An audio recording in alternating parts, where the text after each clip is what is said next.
Hi ಎಲ್ರಿಗೂ ನಮಸ್ಕಾರ. ನಾನಿವತ್ತು ಡಾಬಾ ಸ್ಟೈಲಲ್ಲಿ ಒಂದು ಬಂಗಡೆ ಮೀನಿನ ತವಾ ಫ್ರೈನ ಹೇಗೆ ಮಾಡೋದು ಅಂತ ಹೇಳ್ಕೊಡ್ತೀನಿ. ಫಸ್ಟ್ಗೆ ಯಾರೆಲ್ಲ ನನ್ನ ಪೇಜನ್ನು ಸಬ್ಸ್ಕ್ರೈಬ್ ಮಾಡಿಲ್ಲ ಪ್ಲೀಸ್ ಸಬ್ಸ್ಕ್ರೈಬ್ ಮಾಡಿ, ಹಾಗೆ ವಿಡಿಯೋನ ಲೈಕ್ ಮಾಡಿ, ಶೇರ್ ಮಾಡಿ.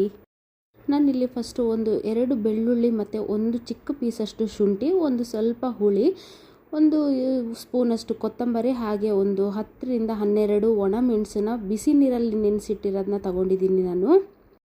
ಈ ಒಣ ಮೆಣಸನ್ನು 5 ನಿಮಿಷ ಬಿಸಿನೀರಲ್ಲಿ ನೆನೆಸಿಟ್ಟು ಆಮೇಲೆ ಹಾಕೊಳ್ಳೋದ್ರಿಂದ ಮಸಾಲೆ ತುಂಬ ಚೆನ್ನಾಗಿ ಬರುತ್ತೆ. ಇದಕ್ಕೆ ಒಂದು ರುಚಿಗೆ ಎಷ್ಟು ಬೇಕೋ ಅಷ್ಟು ಉಪ್ಪನ್ನ ಹಾಕ್ಕೊಳ್ಳಿ, ಹಾಗೆ ಒಂದು 1/4 ಸ್ಪೂನಷ್ಟು ಅರಶಿನ ಹಾಕ್ಕೊಂಡು ನೈಸಾಗಿ ಗ್ರೈಂಡ್ ಮಾಡಿ ಇಟ್ಕೊಳ್ಳಿ. ಬಂಗಡೆ ಮೀನು ಕ್ಲೀನ್ ಮಾಡಿ ಇಟ್ಟಿದ್ದೀರಲ್ಲ, ಇದಕ್ಕೆ ಲೈಟಾಗಿ ಒಂದೊಂದು ಗೆರೆ ಥರ ಹಾಕೋಬಿಡಿ. ಈ ಥರ ನಾನು ತೋರಿಸ್ತಾ ಇದ್ದೀನಿ ಅಲ್ಲ, ಆ ಥರ ಹಾಕೊಳ್ಳೋದ್ರಿಂದ ಮಸಾಲೆ ಕ್ಲೀನಾಗಿ ಒಳಗಡೆ ಎಲ್ಲ ಹಿಡಿಯುತ್ತೆ. ಇದನ್ನ ಒಂದು ಪ್ಯಾನಿಗೆ ಹಾಕಿ ಇಡಿ. ಪ್ಯಾನಿಗೆ ಹಾಕಿದ ಮೇಲೆ ಇದಕ್ಕೆ ನೀವೇನು ರುಬ್ಬಿರ್ತೀರ ಮಸಾಲೆ, ಆ ಮಸಾಲೆನ ಹಚ್ಚಿ ಮಸಾಲೆ ಎಲ್ಲ ಹಾಕಿದ ಮೇಲೆ ಇದನ್ನು ನೀವು ಕ್ಲೀನಾಗಿ ಮಿಕ್ಸ್ ಮಾಡ್ಕೋಬೇಕು. ಅದು ಹೊಟ್ಟೆ ಆ ಭಾಗಕ್ಕೆಲ್ಲ ಮಸಾಲೆ ಹೋಗಬೇಕಲ್ಲ, ಹಾಗಾಗಿ ಒಂದು ಸತಿ ಕೈಯಲ್ಲಿ ಕ್ಲೀನಾಗಿ ಹಚ್ಕೊಬಿಡಿ. ಹಚ್ಚಿದ ಮೇಲೆ ಒಂದು 10 ರಿಂದ 15 ನಿಮಿಷ ನೀವು ಬಿಟ್ಬಿಡಿ. ಅದು ಅಂದರೆ ಮಸಾಲೆ ಹಿಡಿಯೋಕ್ಕೆ ಒಂದು 15 ನಿಮಿಷ ಬಿಡಿ. 15 ನಿಮಿಷ ಆದಮೇಲೆ ಇದನ್ನು ನೀವು ಫಸ್ಟಿಗೆ ಜೋರು ಉರಿಯಲ್ಲಿ ಒಂದು 5 ನಿಮಿಷ ಮುಚ್ಚಿಟ್ಟು ಬೇಯಿಸಿಬಿಡಿ.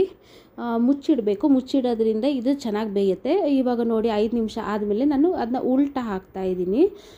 ಈ ಥರ ಉಲ್ಟಾ ಹಚ್ಚಿ ಅದ್ರ ಮೇಲೆಲ್ಲ ಸ್ವಲ್ಪ ಮಸಾಲೆನ ಹಚ್ಚೋಣ.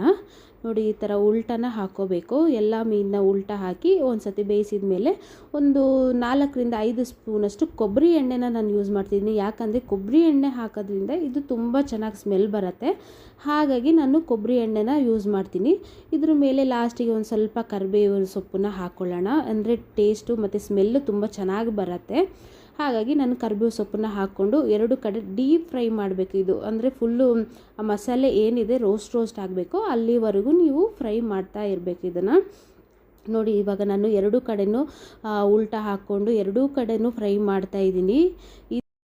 ಇದನ್ನು ನೀವು ಉಲ್ಟಾ ಹಾಕಬೇಕಾದ್ರೆ ನಿಧಾನವಾಗಿ ಹಾಕಬೇಕು, ಇಲ್ಲಾಂದರೆ ಅದು ಮೀನು ಏನಿದೆ ಪುಡಿ ಆಗುತ್ತೆ.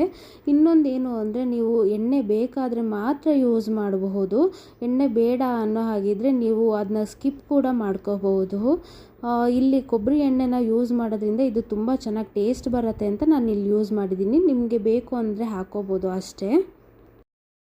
ನಾನು ಹೇಳ್ಕೊಟ್ಟಿರೋ ಈ ಬಂಗಡೆ ಮೀನಿನ ತವಾ ಫ್ರೈ ವಿಡಿಯೋ ನಿಮಗೆ ಇಷ್ಟ ಆದರೆ ನನ್ನ ಪೇಜನ್ನು ಲೈಕ್ ಮಾಡಿ, ಸಬ್ಸ್ಕ್ರೈಬ್ ಮಾಡಿ. ನನಗೆ ಗೊತ್ತು ನಿಮಗೂ ಕೂಡ ಹೊಸಬ್ರನ್ನ ಒಪ್ಕೊಳ್ಳೋಕ್ಕೆ ತುಂಬ ಟೈಮ್ ತಗೊಳುತ್ತೆ. ಹಾಗೆ ಹೊಸಬ್ರಿಗೂ ಆದಷ್ಟು ಸಪೋರ್ಟ್ ಮಾಡಿ. ಪ್ಲೀಸ್ ಸಬ್ಸ್ಕ್ರೈಬ್ ಮಾಡೋದನ್ನ ಮರಿಬೇಡಿ. ಹಾಗೆ ಪಕ್ಕದಲ್ಲಿರೋ ಬೆಲ್ ಐಕನ್ನ ಕ್ಲಿಕ್ ಮಾಡಿ. ನಾನು ಯಾವುದೇ ಒಂದು ವಿಡಿಯೋ ಹಾಕಿದರೆ ನಿಮಗೆ ಫಸ್ಟ್ ನೋಟಿಫಿಕೇಷನ್ ಬರುತ್ತೆ ಅಂತ ಹೇಳ್ತೀನಿ.